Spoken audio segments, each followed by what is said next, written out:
Hello mga kasisteret! So yan na nga ngayon, samahan nyo kami sa special na araw namin ni Mayang ngayon. Ay! Bali, celebrate namin ang aming 6th anniversary. Oh, wag kayong ano dyan, 6 na ha, 6th anniversary na. Hihi! Bali, ang usapan nga namin dyan ay maaga kaming aalis, pero tignan nyo mga kasisteret, inaabot na naman kami ng tanghali. Ay, talaga naman. O diba? Filipino time talaga. Bali, ang pumuntahan namin ngayon ay pang second time na punta na namin. Kaso, nung unang punta namin, hindi talaga kami nakapasok. Kaya naman hindi kami nakapasok nung time na yun kasi sobrang daming nakapila. Ay, gutom na kami nung time na yun. Kaya umuwi na lang kami at naghanap na ibang makakainan. Wala lang, share ko lang. Kaya itong second time na punta namin, ay Diyos ko, akala ko hindi na naman kami makakapasok kasi tanghali na nga kami nakapunta. Buti na lang talaga at kakaunti lang ang nakapila. At kaya yun, nakapasok kami mga kasisteret.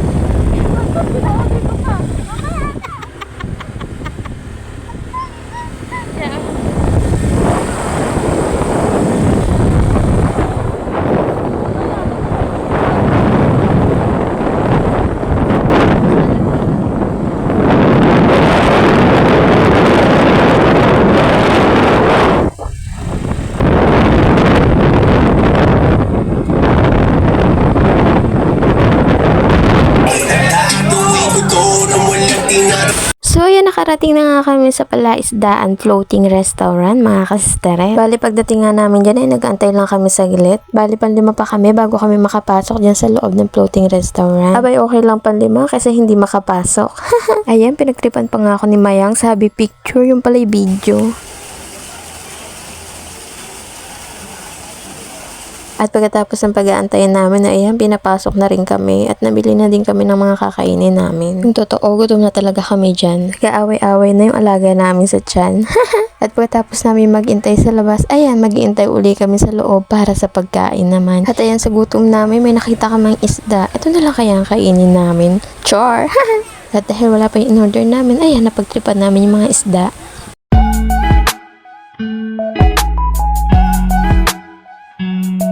Sa wakas, dumating na din yung in-order namin. Ay, kasweet naman itong ka-date ko. Tingnan nyo naman, pinaglalagay pa ako ng hipon. Pagkatapos nga namin kumain, ay nagpahinga lang kami saglit at ayan, naglakad-lakad na kami. Dito nga sa kinainan namin, pagkatapos kumain, pwede ka din mag-ikot-ikot at mag-picture-picture. At sa mahilig mag-TikTok dyan, ayan, pwede din po dito mag-TikTok. So ayan, nangunguna na nga si Mayang kasi hinahanap nga niya yung kung saan tayo nagmula. At ayan, nakita na niya kung saan tayo nagmula. Oh, ikaw, dyan ka din nagmula ha. Abay, nakakatuwa naman nung makita namin to ng malapitan. Napakalaki. Syempre, hindi mawawala yung picture-picture. At ayan, may nakita pa kaming higante. Oh, diba, pati sa higante, nagpa-picture na din ako. Abay, akala ko nga yung madadapa na si Kuya Higante. Pag ako nadaga na nito, ay sure pisat ako. Sa tangkad ba naman ito? Pagkatapos nga namin magpa-picture kay Kuya Higante, ayan, naglakad-lakad na uli kami. Aba, pagkatapos natin kay Kuya Higante, dito naman tayo sa elepante. Mukhang malalaki ata itong mga nakikita natin, mga kasisteret. Oh, wag kayong ano dyan, supportive kong jowa. Sige lang ang picture sa akin. Sige naman ako ang pose. Haha.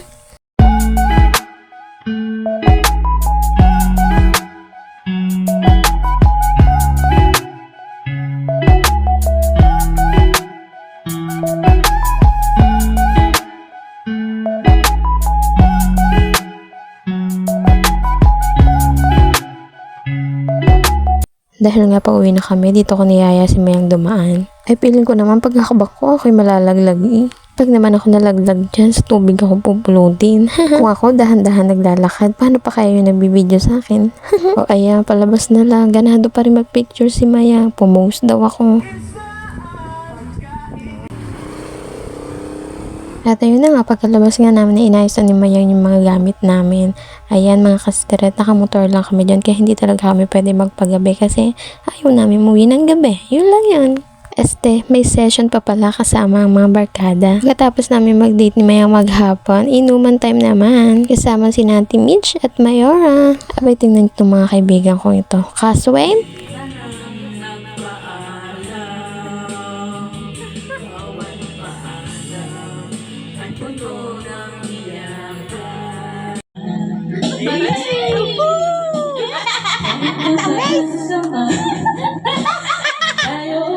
Ang daming goyang sa aming bahay. Teka, sa akin.